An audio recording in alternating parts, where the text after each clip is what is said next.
Assalamualaikum warahmatullahi wabarakatuh. Selamat pagi dan salam sejahtera untuk kita semua. Om Swastiastu. Pada kesempatan yang baik ini, saya akan menjelaskan tentang strategi pembelajaran Latsar CPNS Angkatan Darat tahun anggaran 2022 untuk materi pokok yaitu agenda 1.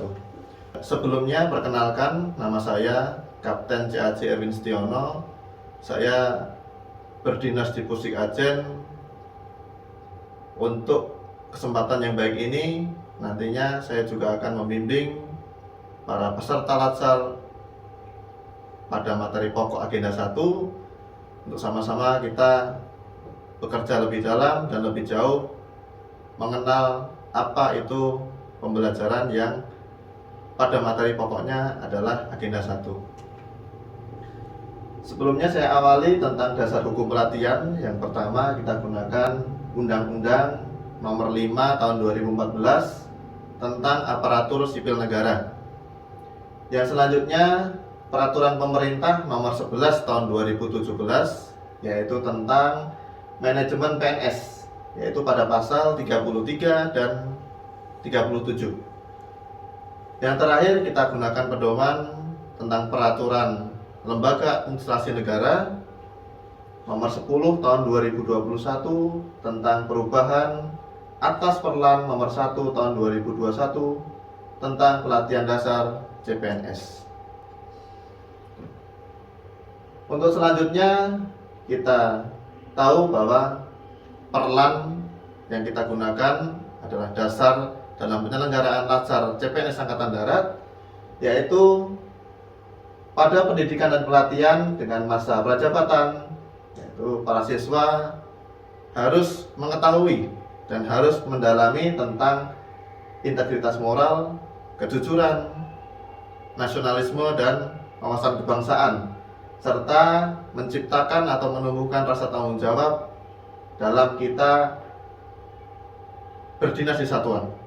Kemudian kita tahu masa prajabatan yaitu diberikan tenggang waktu selama kurang lebih 1 tahun yang wajib dijalani oleh para CPNS kalian melalui proses pendidikan dan pelatihan yang diselenggarakan.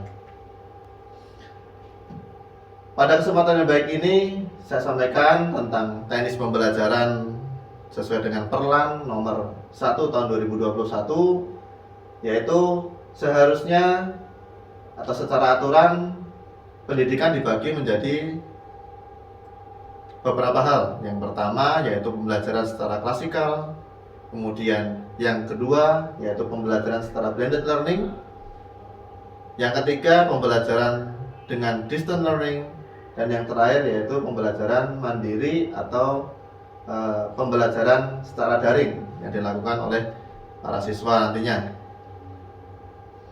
Pada pasal 4 Peraturan Nomor 1 Tahun 2021, kita lihat bersama ada beberapa hal yang perlu diketahui. Yang pertama yaitu setiap instansi pemerintah wajib untuk memberikan pelatihan dasar CPNS selama masa prajabatan kurang lebih 1 tahun.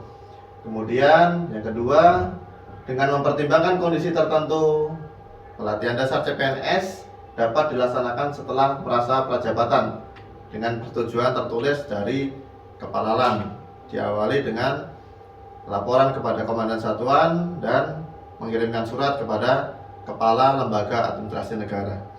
Yang ketiga, kondisi tertentu ditetapkan oleh Menteri PAN RB, ya, mungkin dengan kondisi sakit ataupun kondisi kehamilan dapat dilaksanakan dalam kondisi tertentu. Yang terakhir, CPNS hanya dapat mengikuti pelatihan dasar sebanyak 1 kali. Saya lanjutkan, untuk menjadi Smart ASN kita harus mengetahui prinsip-prinsip dan juga melaksanakannya. Yang pertama, dimulai dari integritas. Kita harus punya integritas yang mumpuni. Kemudian kita harus memiliki rasa nasionalisme. Selanjutnya kita harus juga profesional dalam tugas atau profesionalisme. Yang selanjutnya kita memiliki wawasan yang luas wawasan global, wawasan ilmu pengetahuan. Kemudian kita juga harus menguasai IT serta bahasa asing yang nantinya setelah para peserta berdinas di satuan, bahasa asing memberikan atau dapat menjadi modal dasar kita untuk mengembangkan karir di satuan. Kemudian selama berdinas harus memiliki jiwa hospitality, kemudian entrepreneurship, dan memiliki jaringan yang luas. Rekan-rekan yang saya hormati, dalam pembelajaran pelajar CPNS Angkatan Darat, kita bagi menjadi beberapa metode. Yang pertama yaitu secara klasikal, yang selanjutnya yaitu blended learning, dan yang terakhir adalah distance learning. Kita awali dari pembelajaran penguatan kompetensi dasar bidang tugas, yaitu selama kurang lebih 4 hari yang dilaksanakan di lembaga diklat atau di Pusdik Ajen. Dilanjutkan dengan pembelajaran MOOC atau siswa belajar mandiri selama kurang lebih 16 hari. Dilanjutkan dengan distance learning dan pembelajaran klasikal selama 6 hari. Waktu penyelenggaraan untuk blended learning selama kurang lebih 647 jam pertemuan yang terbagi menjadi 74 hari kerja. Para peserta bisa melihat tentang tahapan dasar blended learning, yaitu setelah melaksanakan PKTBT, kita melanjutkan dengan MOOC dan distance learning. Seperti yang bisa rekan-rekan lihat dalam PowerPoint, yaitu siklus atau tahapan-tahapan tentang pembelajaran blended learning. Untuk pembelajaran MOOC, total hari selama kurang lebih 16 hari. Ya, diawali dengan hari pertama yaitu kebijakan blended learning selama kurang lebih 3 jam pertemuan. Dilanjutkan dengan materi-materi yang menunjang sesuai dengan agenda, mulai dari agenda 1, agenda 2, dan agenda 3, serta ada agenda habituasi yaitu agenda 4. Tentang perubahan JP e-learning, ya, pembelajaran kita bagi menjadi asinkronus dan sinkronus sesuai dengan metode maupun tahapan yang telah diberikan oleh lembaga penjamin mutu. Di sini bekerja sama dengan Kementerian Pertahanan untuk penyelenggaraannya. Untuk pembelajaran klasikal yaitu selama kurang lebih 6 hari. Di hari kelima akan melaksanakan evaluasi aktualisasi selama kurang lebih 10 JP. Kemudian untuk pembelajaran klasikal total jam pertemuan yaitu kurang lebih 511 jam pertemuan atau setara dengan 51 hari kerja. Untuk waktu penyelenggaraan distance learning tadi sudah kami sebutkan di depan. Kemudian bobot penilaian mulai dari evaluasi sikap perilaku, dengan masing-masing sudah mempunyai bobot penilaian yang ditentukan. Evaluasi akademik dilaksanakan kurang lebih 2 kali, kemudian evaluasi aktualisasi, dan yang terakhir adalah evaluasi PKT-BT.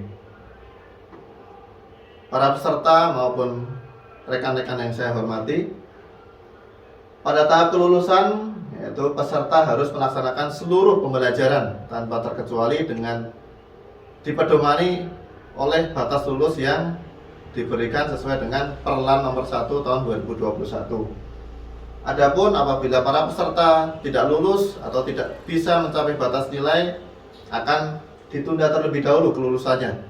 Dan setelah dilakukan remedial, apabila masih dinyatakan kurang sesuai batas lulus, nyatakan para siswa tidak lulus mengikuti Latsar CPNS untuk kategori Angkatan Darat. Demikian yang bisa saya sampaikan, kurang lebihnya saya mohon maaf. Mudah-mudahan materi yang saya sampaikan dapat terlaksana dengan baik, dapat dimengerti dengan baik, untuk nantinya kita sama-sama melaksanakan Latsar CPNS Angkatan Darat di Pusdik Ajen tahun anggaran 2022. Saya akhiri. Assalamualaikum warahmatullahi wabarakatuh. Shalom, selamat siang. Om Santi Santi Santi Om.